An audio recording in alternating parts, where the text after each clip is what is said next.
This is Earl at Hoosier Custom Cruiser. We're at the factory this morning with a new coach being constructed. Actually, this coach is going to be for myself and my wife, and we'll use it as a company demo as well. So they got the front cap on it. The last time you saw it, just was a raw chassis, and it just had come back from being stretched. This is the same chassis that was in here last week. Now they have the floor on, the front cap on, insulation in the front cap, and they'll also insulate this wing area here. The vinyl floor is down on everything. Some of the interior walls are up.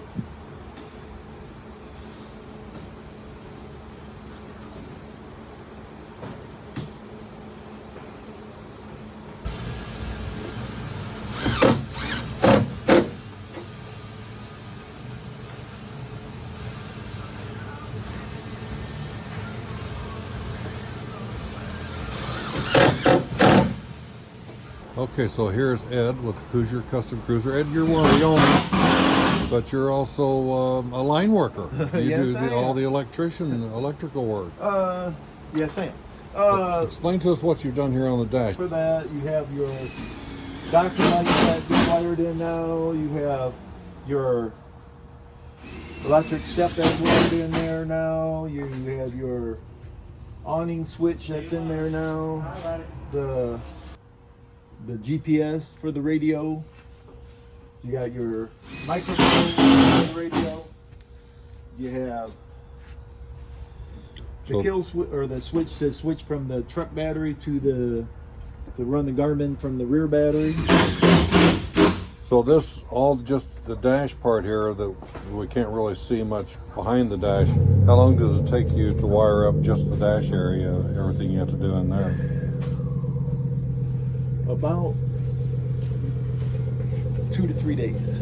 2 to 3 days. Okay. By the time I tear everything apart Yeah. and put it all back together and make sure it's working, you're looking at, even though it don't look like a whole lot, but there's a lot more time that goes into it and everything. Well, thank you for sharing that with us. All right. So Ed has already started the wiring.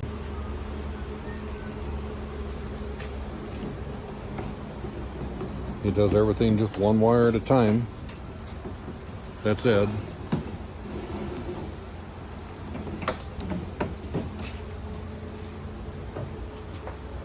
This will be under the bed. This will be all storage when they get finished. Everything will be finished off and you won't see any of the wiring. But this lets you see where the wiring is for now. When we get finished, I'll get a complete video on everything when it's finished and have the plumbing in and everything before they put the walls on. Of course, it's easier to get to everything now without the walls being on, so they can run the wiring and the plumbing and get everything done that way. See, the bathroom sink face is already set.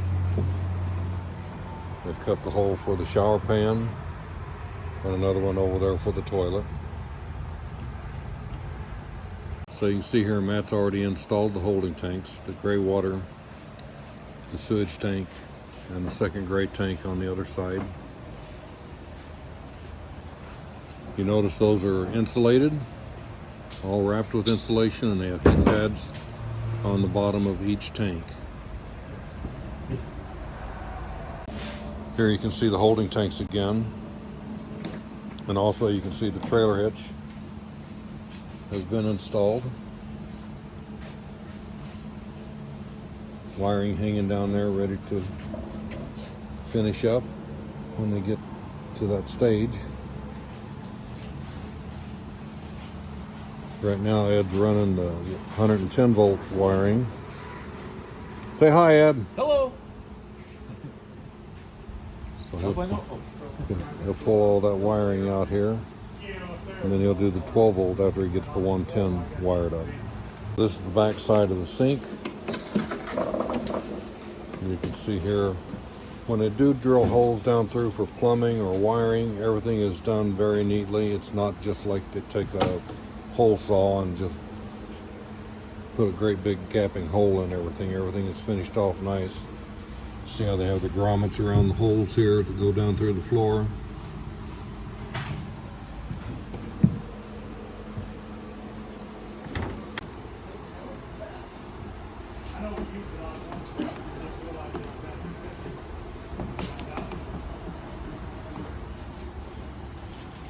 Ed does a really neat job on everything. You'll see when it's finished, everything will be neat and tidy, and everything is done just the right way. This will be later where the inverter will go and the power converter will go there. The fresh water tank will set on top of this wood decking, which is also the wheel well. And we have galvanized metal on the bottom side of the wheel well.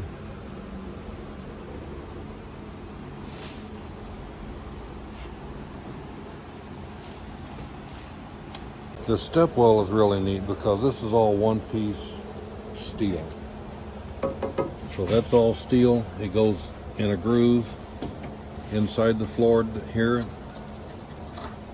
so that floor will never get soft or spongy. And then the electric step is attached to that. You see the floor is steel with 1/2-inch plywood, lamoplast on the bottom. That's a plastic membrane that's impervious to water intrusion or anything like that. And plywood, not chipboard, here on the flooring, and vinyl floor on top that covers everything. And this is the battery compartment, and this is on a slide out tray. I'll get more detail on that later. So I thought I would show you, this is the rear cap that'll go on my coach. This is the sidewall that's already built. This is aluminum framework.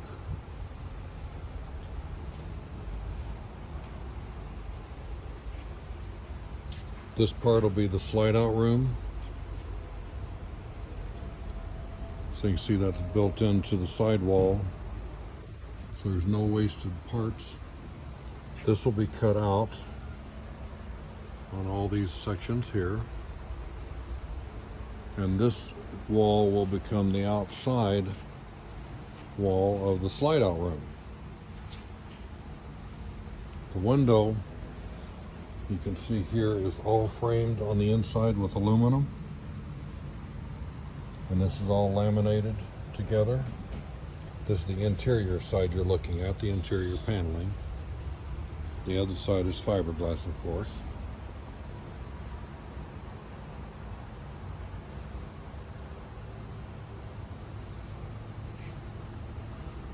Now I point out that that aluminum around the window because I've seen a lot of motorhome manufacturers over the years, if they want a window, they just take a router and open up a hole, and there's exposed styrofoam there.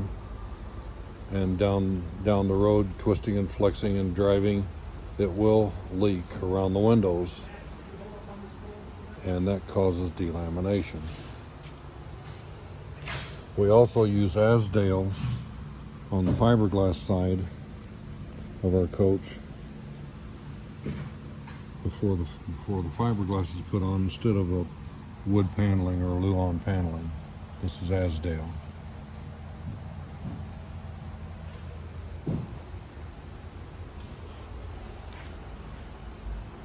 So this is Earl with Hoosier Custom Cruiser. Thank you for watching.